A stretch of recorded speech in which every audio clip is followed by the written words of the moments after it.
Okay, so let's keep working on some extra controls for our character. And actually the only one that I want to add at this point is I want to add a set of controls to drive the hand of the character, mostly the fingers. It would help a lot for the animator to be able to have a control to, for example, say curl the fingers or have the hand achieve certain poses. So let's work on something that would help solve this problem and see how far we can take it. And I'm sure you'll be able to add more stuff to it when it's needed. So the first thing is let's create a locator that we're gonna use as a global hand control. And let's move him over to say somewhere around there near the hand of the character, and let's change its display attributes. It's going to be a plane facing on the z-axis. A little bit smaller than the others, somewhere around there, so it doesn't interfere with the movement of the hand either. And let's align it to view. Okay, I'm gonna call this control right side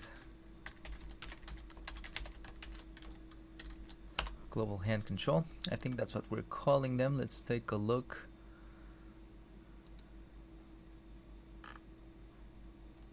Let's move them into the group. Actually, it's going to be just hand control to keep the naming convention consistent. Hand controls. Okay, and now I am going to duplicate it and move the duplicate to the opposite side and rename it. Perfect. Okay, so what are we going to add to this guy? Well, we're gonna add some basic but useful curling controls, and then we'll see about the hand poses. So let's start with the curling controls for this guy. So we're gonna have an index curl, and to make it a little bit more, well, to have a finer value increment on this, we can make it into a percentage. Okay, and let's see if it needs to be 1 to be 100%. No, that's 1%. So let's edit the channel and let's change this value now to 1 on this dialog, because now it's dealing with floats, which is equal to 100%. So we have 1 down. Middle curl for the next finger, this time 100%. Ring curl, I see I made a typo in the middle, I'm gonna fix it in a second. And pinky curl. Okay, there we are. Let's fix this typo.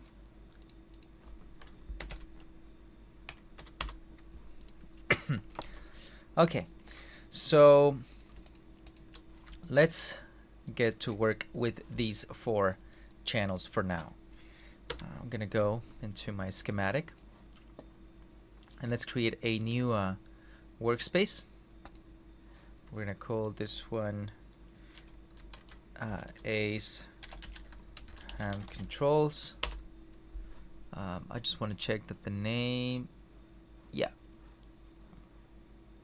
okay, everything should begin with Ace, so we're good.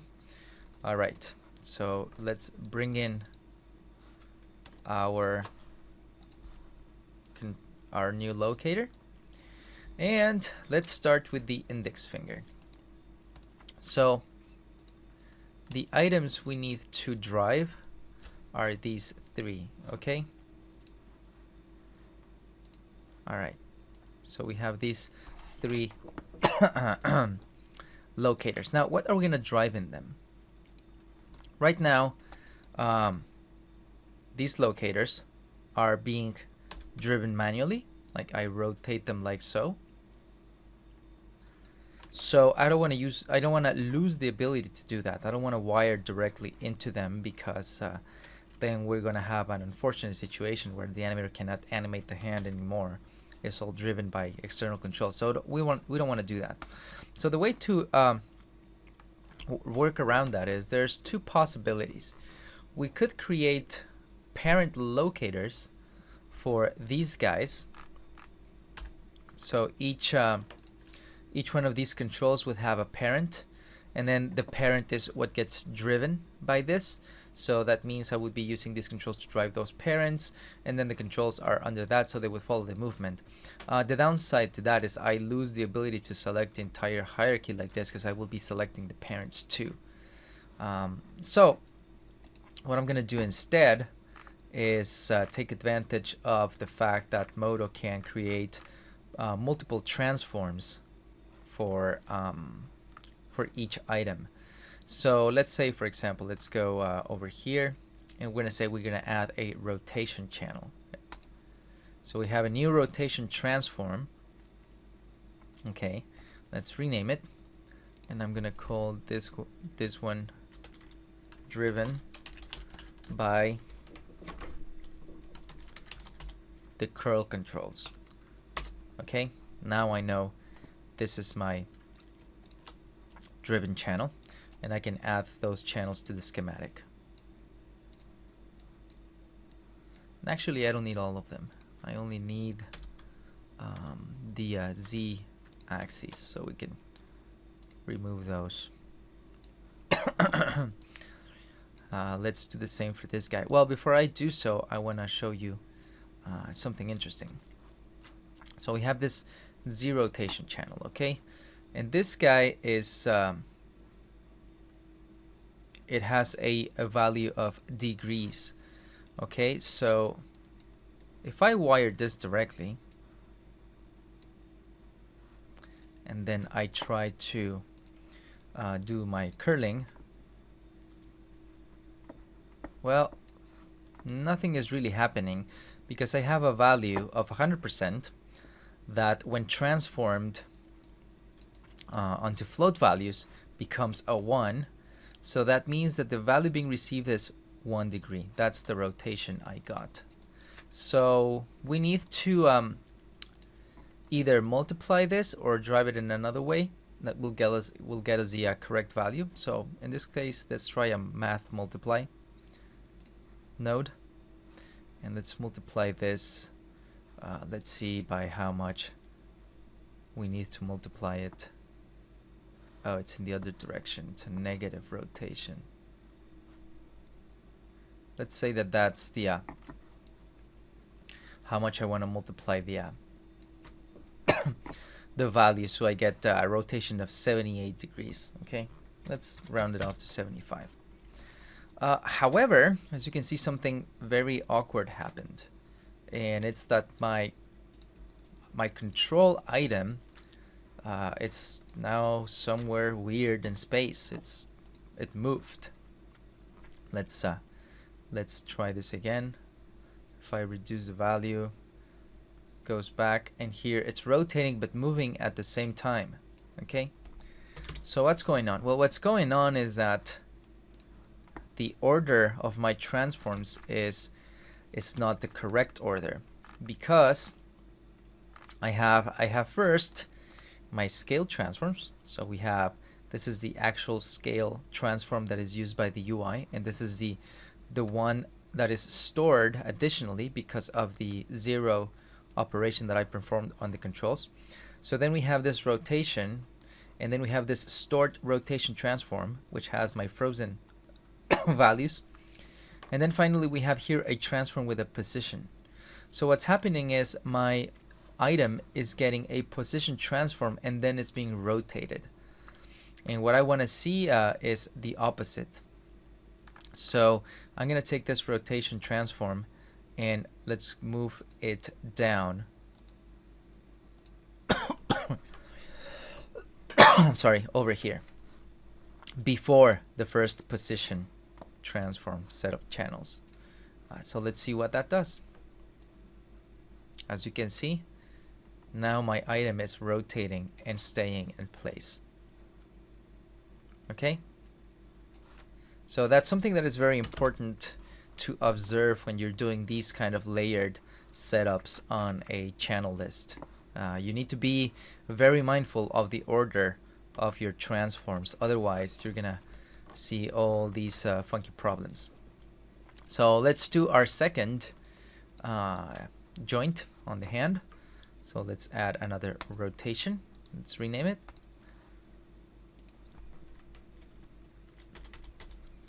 Into driven curl. Sorry. And again, the rotation axis. And lastly, let's do it for this guy.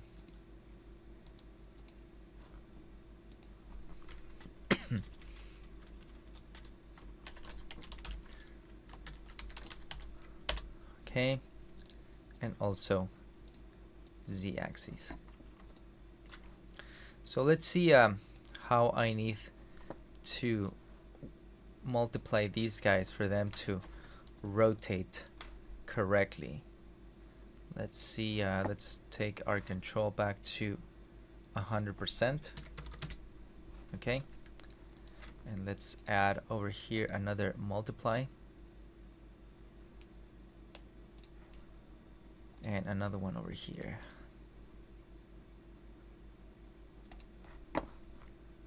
Oops, I didn't have my connection selected. It's okay. We'll just wire it in.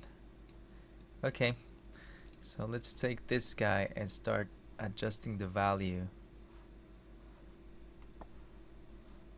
until my finger... Oh, looks like I forgot to move the rotate transform on this guy too. Sorry. I'm gonna do that in a second. I just want to get these values. Let's say -60, and let's get this one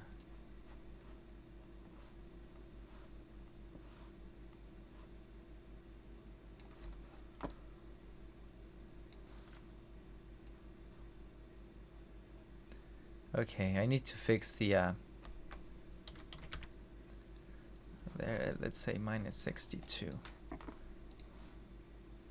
Let me just fix the transforms on these two items so we can more clearly see what's really happening. Move them down twice.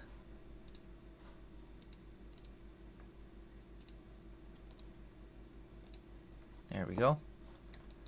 Let's try that again.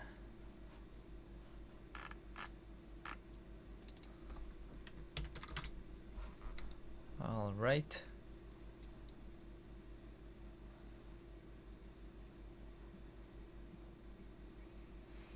Yeah, that looks like a good curl. I could also add a little rotation on the first joint here on the x-axis, so he is more not so much in an angle. So let's try that. Let's take the let's find our driven curl transform, bring in the x-axis, and let's see how much we need to rotate this one.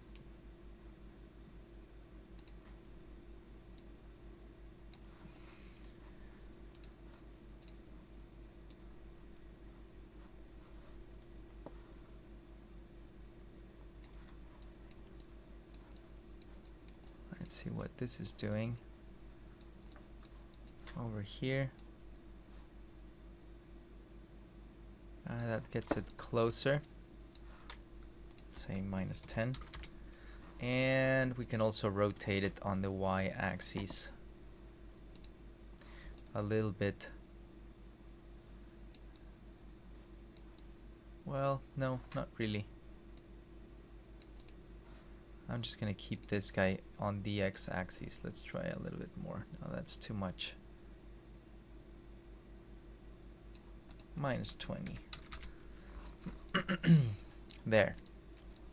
So now we have our index curl channel working, and the animator can use it to quickly achieve a nice curling motion for the finger. And that's basically it. That's all you need to do. So obviously you need to repeat this process with each finger control, and you need to determine what are the correct values to use for each rotation, and that's it. So I guess I'm gonna pause the video, and I'm gonna come back as soon as I've done all these fingers, just so that you can see the setup, and then we can move on to something else. So I'll see you in a few minutes. Okay, I'm done. I have here my curl channels, and as you can see, I've also added a thumb curl channel to curl the thumb, and everything is wired up properly. You can get each finger to curl. There you go.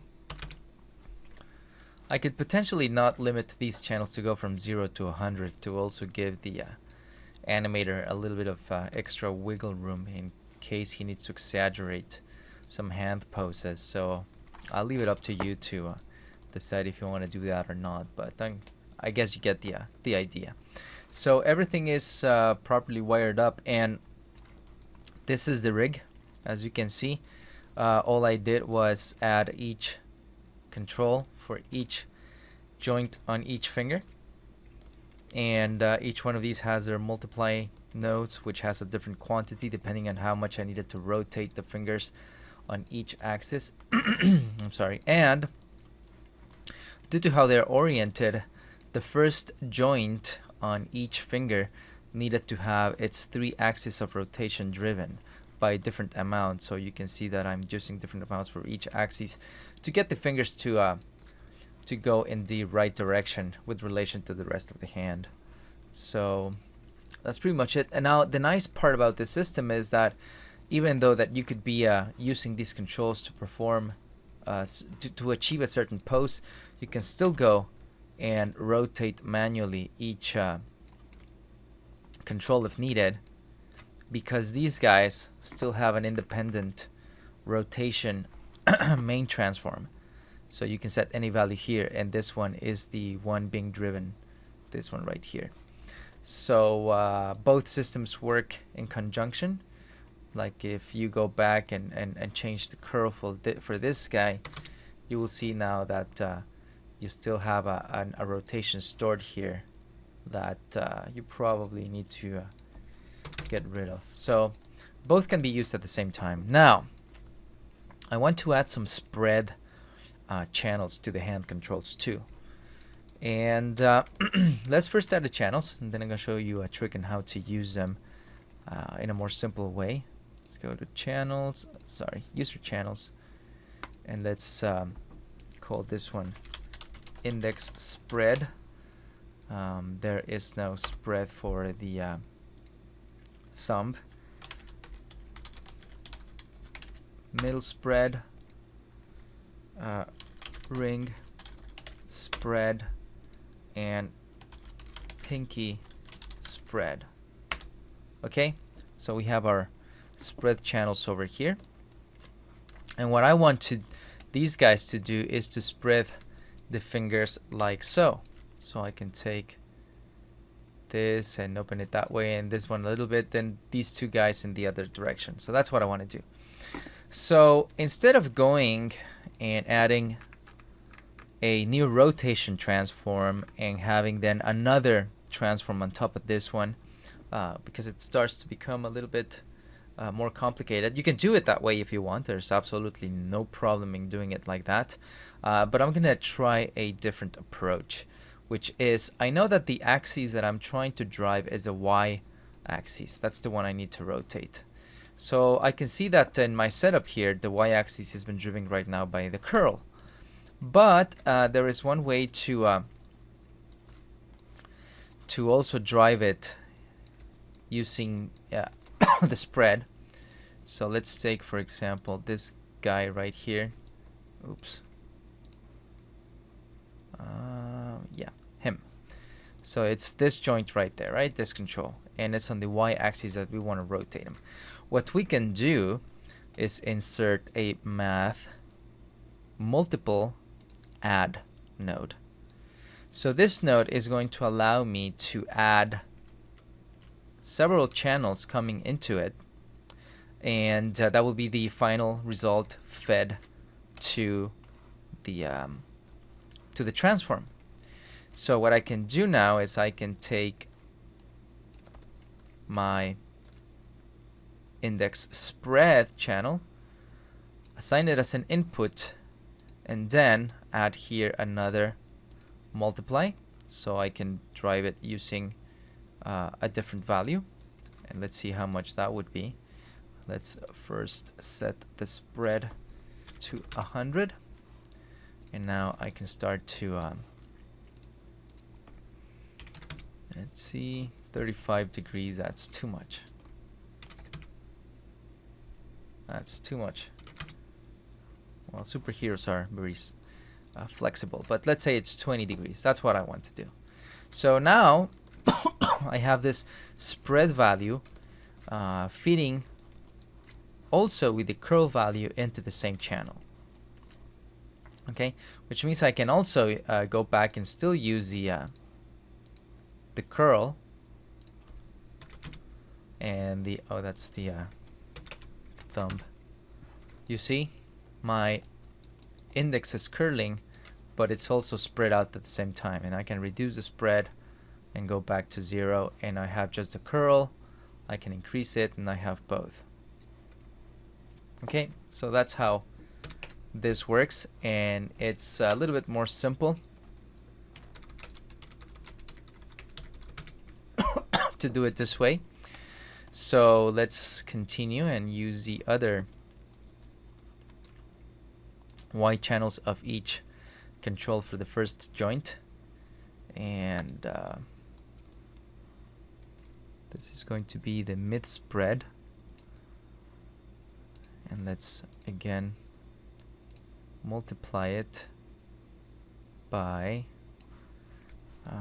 this guy was 20. This guy's gonna probably be something like 8, maybe even less, 4 degrees. Then let's do this guy. Here it is.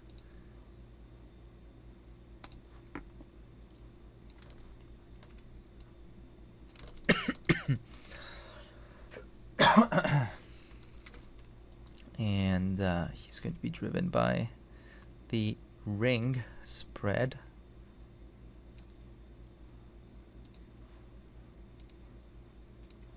And this guy, oops.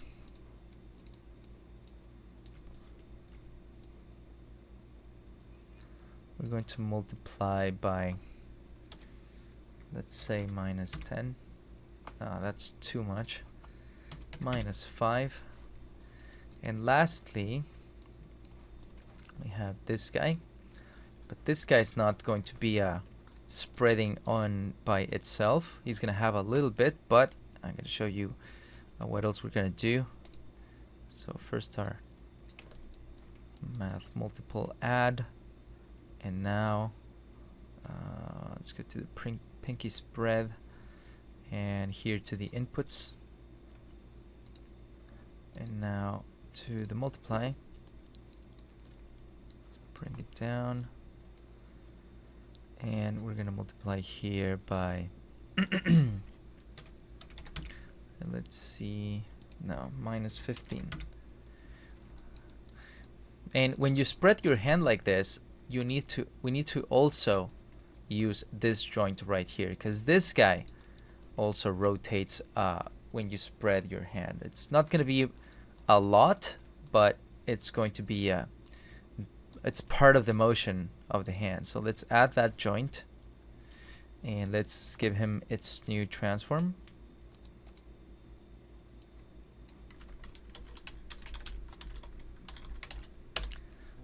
And let's move it down. There he is. And he's going to rotate on the y-axis.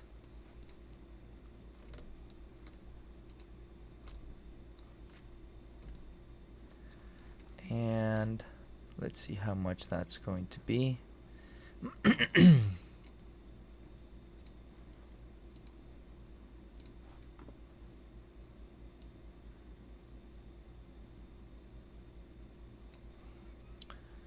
Probably the same amount as this guy, another minus 15, minus 10. Yeah, even maybe less than that. Minus 7. It's not supposed to be too much. There you go. Minus 5. That looks okay. You can fiddle this to taste, and obviously it's going to vary from character to character. The takeout here is being able to use the math multiple nodes to drive a single channel using multiple values. And that's pretty much it.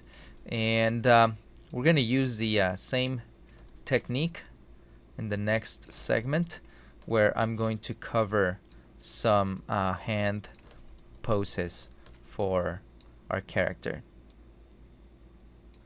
So let's move on to the next segment.